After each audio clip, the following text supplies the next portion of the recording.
Before I begin, I should probably mention that a majority of this video is speculation, as minus the maps, there really isn't much left of this DLC. Now with that out of the way, let's begin, as I'm sure that those of you watching are probably familiar with Mafia 2 and its setting of Empire Bay, and chances are you'll probably like them. If not, then The fuck is wrong with you? You're also probably aware of what was one of Mafia 3's only redeeming features, its DLC. Well, did you know that it's very likely that we're supposed to have a DLC set in Empire Bay? This is evidenced in the game files, as in them there are a bunch of leftover files which contains 3 maps.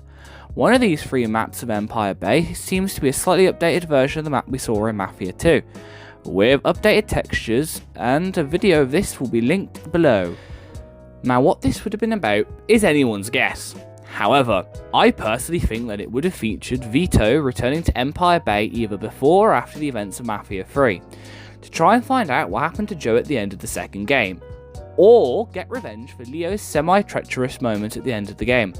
And there are 2 things that make me think this. The first one is in a cutscene where we do a mission for Vito, in which Vito mentions that he now thinks Joe is dead, but for a while after Joe's death, he did try to figure out what happened to him. So, I think that the potential plotline for the DLC would have been Vito going back to Empire Bay just before the start of the game to find clues and hints about what happened to Joe, or maybe to avenge Joe's death.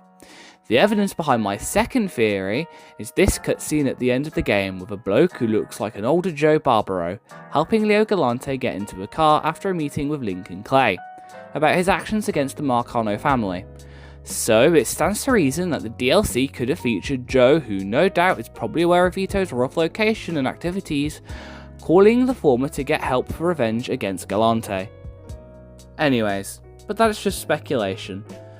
Thank you for watching everyone, goodbye.